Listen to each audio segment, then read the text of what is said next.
Assalamualaikum warahmatullahi wabarakatuh.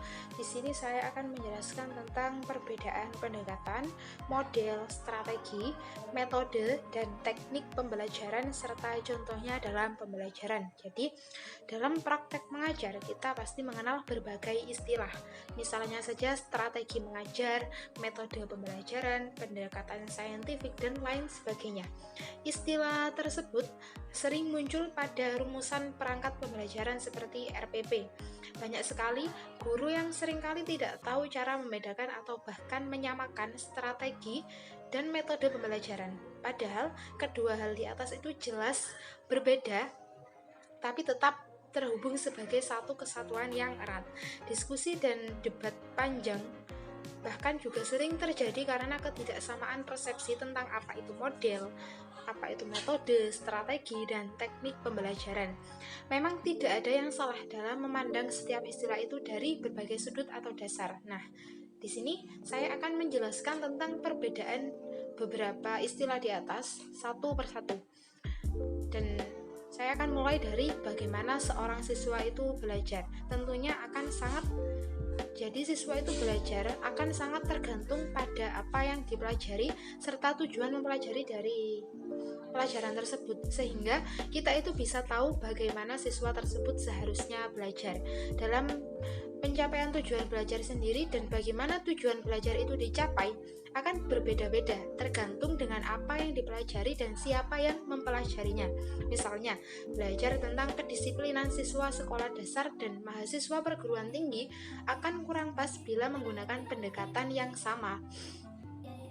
Kemudian, di sini saya juga akan membahas lebih dalam lagi tentang perbedaan metode, strategi, teknik, model, dan pendekatan secara ilmiah. Namun, sebelumnya kita harus memahami pengertian dan konsep dari masing-masing komponen terlebih dahulu. Mengapa demikian? Istilah di atas memang berbeda secara harfiah, tapi saling terkait satu sama lainnya. Dan pendekatan pembelajaran itu sendiri adalah ide atau prinsip cara memandang dalam menentukan kegiatan pembelajaran, yang mana merupakan tahap pertama pembentukan suatu ide dalam memandang dan menentukan objek kajiannya. Berbeda dengan metode pembelajaran yang telah menentukan langkah di kelas atau metode pembelajaran yang memiliki kerangka konseptual, pendekatan pembelajaran itu lebih luas lagi. Artinya, pendekatan itu merupakan landasan berpikir atau filosofi dalam menentukan pembelajaran. Pendekatan pembelajaran itu juga diartikan sebagai sudut pandang atau titik tolak guru terhadap proses pembelajaran yang merujuk pada pandangan akan terjadinya proses yang sifatnya itu masih sangat umum. Di dalamnya mewadahi, menguatkan, menginspirasi, dan melatari model pembelajaran dengan cukupan teori tertentu. Pendekatan ini masih bersifat sangat umum dan perlu diaplikasikan dalam model dan metode pembelajaran tertentu sesuai dengan pendekatan yang dipilih. Contoh dari pendekatan pembelajaran ini yang pertama yaitu pendekatan konstruktivisme. Dalam pendekatan ini siswa-siswi itu diberdayakan melalui pengetahuan yang mereka miliki. Mereka akan saling berbagi strategi berpikir secara kritis tentang proses memecahkan masalah. Kemudian yang kedua itu ada pendekatan pemecahan masalah. Jadi, saat proses pembelajaran di dalam kelas, guru menghadapkan siswa dalam sebuah masalah terlebih dahulu, lalu menugaskan siswa itu agar mampu mencari solusi untuk mengupayakan proses dari pemecahan masalah tersebut. Kemudian yang ketiga itu ada pendekatan open-ended. Pendekatan ini hampir sama dengan pendekatan pemecahan masalah. Yang membedakan adalah pendekatan ini menggunakan metode menyelesaikan masalah yang sifatnya terbuka. Permasalahan yang bersifat terbuka itu maksudnya adalah permasalahan yang memungkinkan munculnya beberapa alternatif jawaban. Dan dari jawaban-jawaban tersebut, siswa itu akan diarahkan untuk lebih memahami pengetahuan atau konsep yang harus mereka miliki. Pendekatan ini sangat tergantung pada dasar teori yang kita gunakan. Setelah ditentukan pendekatan mana yang paling sesuai, maka kita menentukan metode pembelajaran yang juga sesuai dengan pendekatan yang kita gunakan. Kemudian poin kedua itu model pembelajaran. Model pembelajaran itu sendiri adalah sebuah bentuk pembelajaran yang tergambar dari awal sampai akhir pembelajaran, dikemas secara khas oleh seorang guru. Model pembelajaran itu sendiri diartikan juga sebagai kerangka kerja yang memberikan gambaran sistematis untuk melaksanakan pembelajaran agar membantu belajar siswa dalam tujuan tertentu yang ingin dicapai. Artinya, model pembelajaran ini merupakan gambaran umum namun tetap mengerucut pada tujuan khusus. Hal tersebut membuat model pembelajaran berbeda dengan metode pembelajaran yang sudah menerapkan langkah atau pendekatan pembelajaran yang justru lebih luas lagi cakupannya. Adapun contoh dari model pembelajaran ini adalah seperti model pembelajaran secara langsung. Model ini bisa diterapkan untuk mentransformasikan beragam informasi yang dimiliki kepada muridnya. Nantinya siswa itu bisa memahami materi dengan baik melalui model yang diterapkan. Bukan hanya itu, materi yang disampaikan pun begitu mudah diterima oleh siswa, di mana materi yang diberikan tersebut nantinya akan disampaikan secara langsung kepada peserta didik.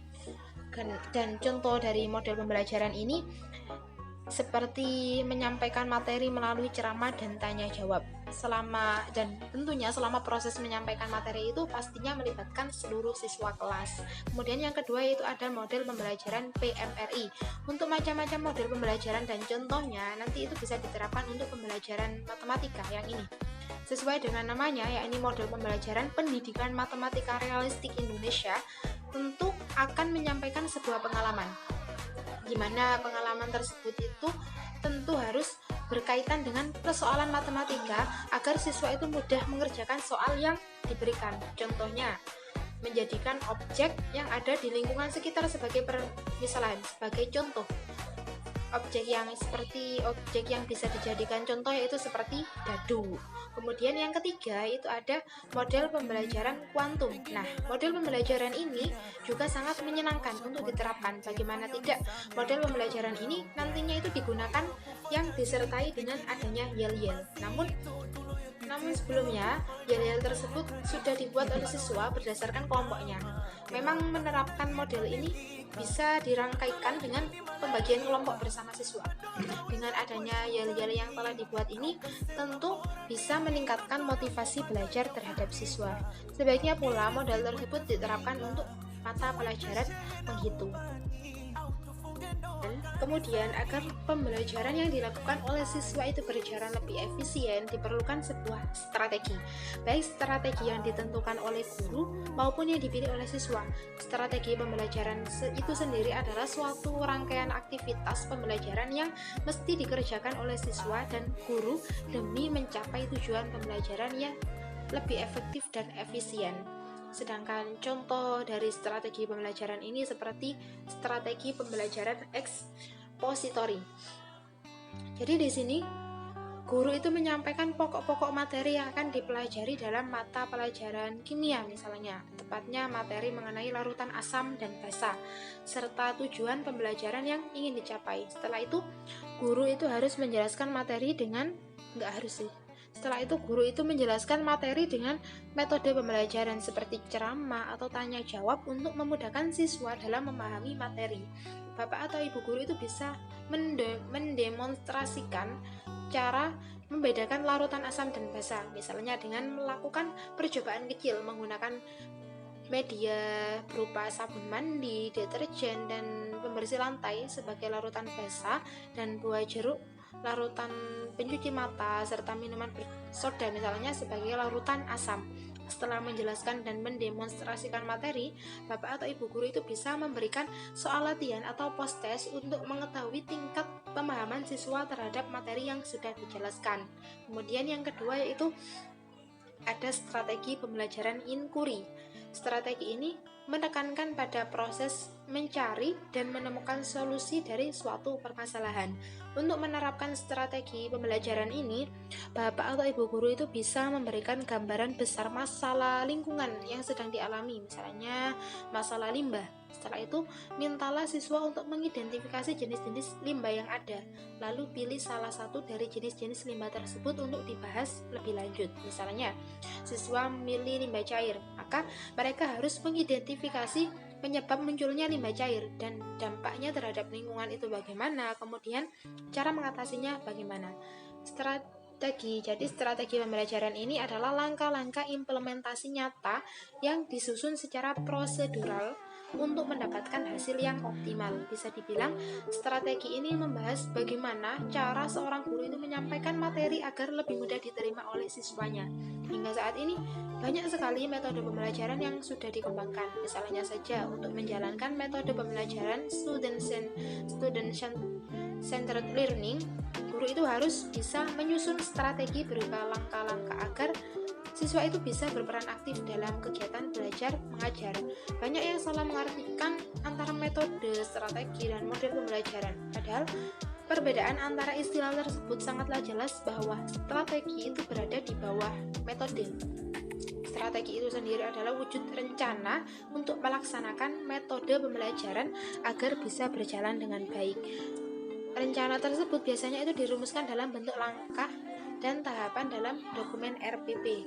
Nah, dalam model pembelajaran ini diperlukan sebuah metode atau cara bagaimana seorang siswa itu berkomunikasi dengan guru maupun dengan siswa lainnya.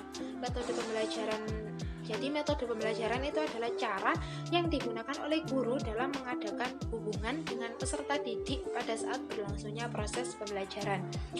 Contoh dari metode pembelajaran ini misalnya ceramah, diskusi, demonstrasi, kolaborasi, dan masih banyak lagi.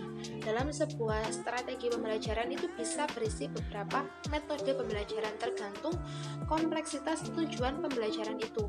Untuk mengaplikasikan dalam kegiatan pembelajaran di lapangan, itu diperlukan beberapa kombinasi dari teknik pembelajaran, dan dalam implementasinya metode ini dipengaruhi berbagai unsur seperti partisipasi siswa misalnya. Sedangkan misalnya pemilihan metode pembelajaran itu biasanya ditentukan berdasarkan tingkat kesulitan materi yang disampaikan. Bukan berarti jika tingkat kesulitan materi semakin tinggi, maka materi yang diambil juga semakin baik. Karena pada dasarnya setiap metode itu sama-sama memiliki kelebihan dan kekurangan. Jadi, guru itu harus bisa membaca situasi dan memilih metode yang sesuai untuk menyampaikan materi tertentu. Misalnya seperti jika kita guru matematika dan mengajar menggunakan metode ceramah, sudah pasti siswa akan merasa bosan karena seharusnya matematika itu bisa diajarkan secara maksimal jika dipraktekkan.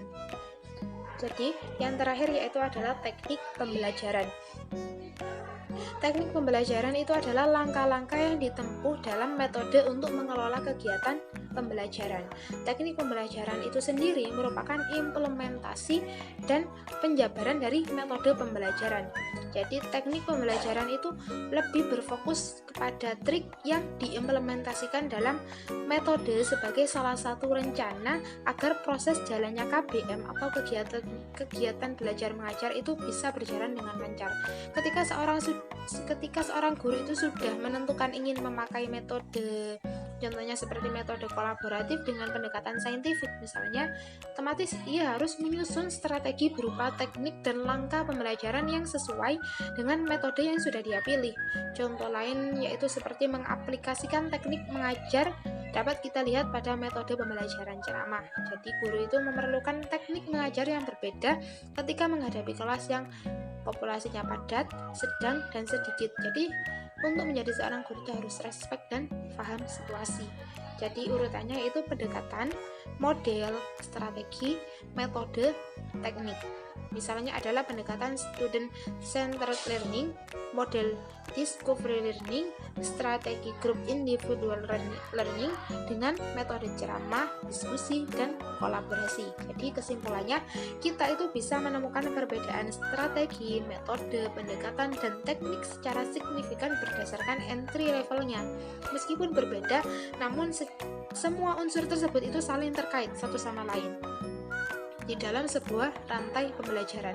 Jadi tugas guru itu adalah mempelajari berbagai variasi metode dan strategi yang terus berkembang, mencari pendekatan yang paling sesuai, dan menyusun teknik serta prosedur mengajar untuk mendapatkan hasil yang maksimal. Baik, cukup sekian penjelasan yang dapat saya sampaikan mengenai perbedaan dari